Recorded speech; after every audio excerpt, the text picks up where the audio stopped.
ज्या तरुणांना आरक्षणाकडे किंवा इच्छुक रक्तदात्यांनी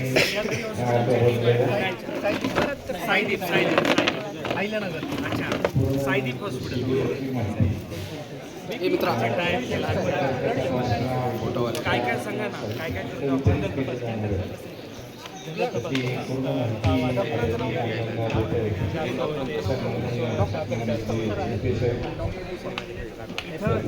हॉस्पिटलची खासियत म्हणजे महत्त्व हे आहे, हृदयाची तपासणी पण करणार, ECG करणार आणि ECG झाल्यानंतर ECGमध्ये काही चेंजेस असतील तर त्यांची पुढची हृदयाची तपासणी अँजिओग्राफी मोफत करणारा पण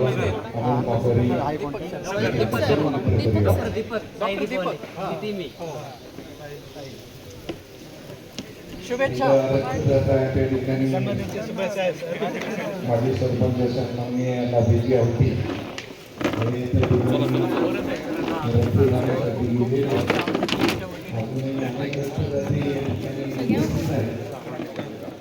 प्रशांत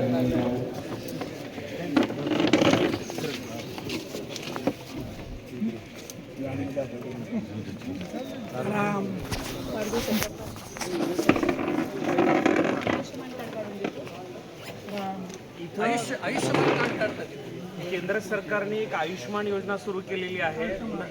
नरेंद्र मोदी सरकारने. आणि राज्यामध्ये महात्मा फुले योजना, जी पूर्वी स्वर्गीय विलासराव देशमुख साहेब सुरू असताना राजीव गांधी योजना सुरू झाली होती, त्याचं पुढे नामांतरण महात्मा फुले योजना झालं. पूर्वी 1.5 लाख रुपयापर्यंतचा विमा राज्य शासनाच्या माध्यमातून राज्यातील सगळ्या जनतेचा काढला जायचा.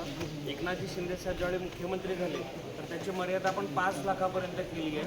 आणि राज्यातला 3,37,00,000 कुटुंबाचा म्हणजे 12 कोटी जनतेचा विमा राज्य सरकारनं आता काढलेला आहे. आणि महात्मा फुले आणि आयुष्यमान भारत योजना एकत्र केलेली आहे आता. त्याच्यामुळे जे मी आता म्हणालो तुम्हाला की 2400 आजारांवर मोफत शस्त्रक्रिया केल्या जातात महाराष्ट्र शासनाच्या माध्यमातून महात्मा फुले जन आरोग्य योजनेअंतर्गत. आणि आपण सगळेजण त्याच्यामध्ये कव्हर आहोत, सर्वजण. आपण जाऊ पुढे.